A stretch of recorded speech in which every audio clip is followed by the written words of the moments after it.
இப்போ நம்ம எங்கே வந்திருக்கோம் அப்படின்னு பார்த்தீங்கன்னா, ஜிஆர்டிக்கு பக்கத்தில் பார்த்தீங்கன்னா, கரூர் வைஸா பேங்க் இருக்கும். அதுக்கு ஆப்போசிட்டில் இருக்கக்கூடிய இந்த கடைக்கு தான் வந்திருக்கோம். இங்கே பார்த்தீங்கன்னா, ஏகப்பட்ட வெரைட்டியில் ஜுவல்லரி செட்டெல்லாம் வச்சுருக்காங்க. ரொம்ப அழகழகா இருக்குது. எல்லாமே ரொம்ப ப்ரீமியம் குவாலிட்டியில் வச்சுருக்காங்க.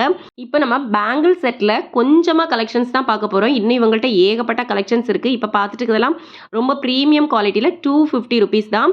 இந்த 4 பேங்கிளுமே ₹250 தான். ரொம்ப ப்ரீமியம் குவாலிட்டியில் இருக்குது. ரொம்ப அழகழகாக இருக்குது. இதில் இப்போ காமிக்கிற எல்லாமே ₹250. ரொம்ப அழகாக இருக்குது. இது பார்த்தீங்கன்னா செட்டு வந்து ₹400. இதுலேயுமே நிறைய வந்து கலெக்ஷன்ஸ் இருக்குது. நம்ம இப்போ கொஞ்சம் சாம்பிளுக்கு தான் காமிக்கிறோம். இதெல்லாம் ₹250 தான். நீங்கள் வீடியோவில் பார்க்கும்போதே தெரியும் இது எவ்வளோ நல்ல குவாலிட்டியில் இருக்குன்னு. ரொம்ப அழகாக இருக்குது. ரெயின்ட்ரா பேங்கிள்ஸில் ஏகப்பட்ட கலெக்ஷன்ஸ் வச்சுருக்காங்க. எல்லாமே ₹90 தான். ₹90க்கு ரொம்ப அழகழகாக வச்சுருக்காங்க. நீங்கள் இதில் கலர்ஸ் வந்து மேட்ச் பண்ணி கூட வாங்கிக்கலாம். ரொம்ப சூப்பராக இருக்குது. இப்போ பார்த்துட்டு இருக்க இந்த பேங்கிள்லாம் 100, 120 அந்த மாதிரி ப்ரைஸில் இருக்கக்கூடியது. ரொம்ப அழகழகாக வச்சுருக்காங்க. ஏகப்பட்ட டிசைன்ஸ் இருக்குது. நீங்களும் ஷாப்பை போய் டேரெக்டாக விசிட் பண்ணி பாருங்கள். வீடியோ பிடிச்சிருந்தா லைக் பண்ணுங்கள். இதே மாதிரி அடுத்தடுத்த வீடியோஸ் பார்க்குறதுக்கு என்னோட சேனலை சப்ஸ்கிரைப் பண்ணிக்கோங்க. பாய்.